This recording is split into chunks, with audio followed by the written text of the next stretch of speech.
आन्तरिक तथा बाह्य पर्यटकको गन्तव्य बन्दै सुनसरीको तालतलैया।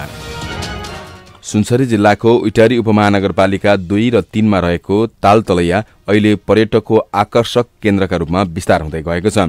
करिब 21.5 हेक्टर क्षेत्रफलमा फैलिएको तालतलैया प्राकृतिक सौन्दर्य, जलक्रीडा, मनोरञ्जन, वनभोज तथा पारिवारिक घुमघामका कारण चर्चित बन्दै गएको छ। पहिले सामान्य सिमसार क्षेत्रका रूपमा चिनिएको तालतलैया आज व्यवस्थित पार्क र पर्यटक मैत्री संरचना सहितको रमणीय गन्तव्य बन्दै गएको छ।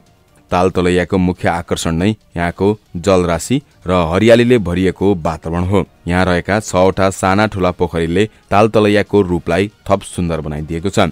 पोखरी वरपरको हरियो वनस्पति, चराचुरुङ्गीको चिरबिर चिरबिर आवाज र शान्त परिवेशले यहाँ आउनेको मन लुभ्याइदिन्छ।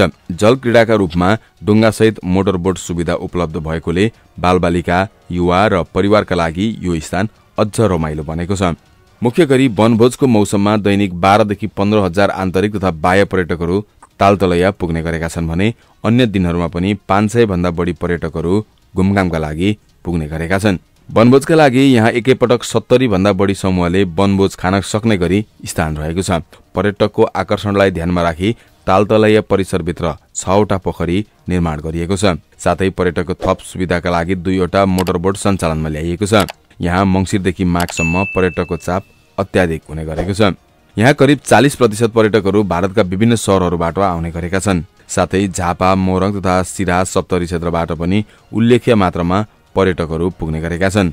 यहाँ पुग्ने पर्यटकका लागि अर्को आकर्षण चिडियाखाना हो, जहाँ दुम्सी, मयूर, गिद्ध, चित्तल, हाँस, घोडा, बाँदर लगायत विभिन्न वन्यजन्तुहरू रहेका छन्।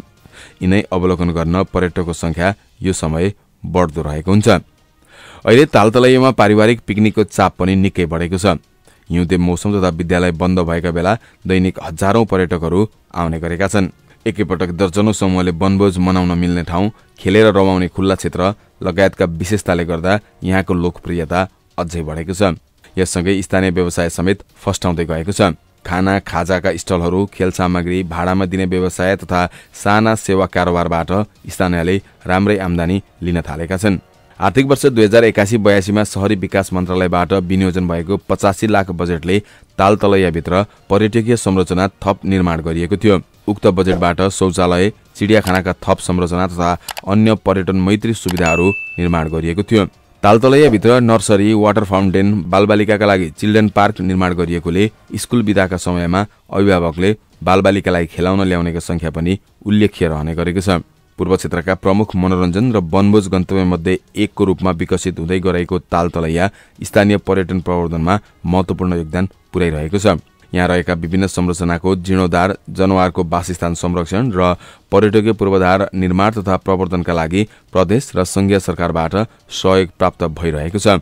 तालतलैयाभित्र अहिले घुम्न आउने पर्यटकको लागि विश्राम गर्न दर्जनौं चौतारा, बगैँचा साथै अवलोकनका लागि विभिन्न प्रकारका मूर्ति समेत सरकारी सहयोगमा निर्माण गरिएको छ। तालतलैया केवल मनोरञ्जनको स्थान मात्र होइन, यसले सिमसार संरक्षण र पर्यटन विकास बीचको सम्बन्धलाई पनि उजागर गरेको छ। प्राकृतिक वातावरणलाई सुरक्षित राख्दै आकर्षक संरचना विकास गर्ने उदाहरणका रूपमा यो स्थान अघि बढिरहेको छ। यद्यपि यहाँको दीर्घकालीन संरक्षण, सरसफाई लगायतका चुनौतीहरू समाधान गर्न आवश्यक छ। समयमै योजना र संरक्षणका नीतिहरू लागू गरियो भने तालतलैया केवल पूर्वी नेपालको मात्र होइन, सम्पूर्ण नेपालकै नमुना पर्यटकीय स्थल बन्ने सम्भावना बोकेको स्थान हो।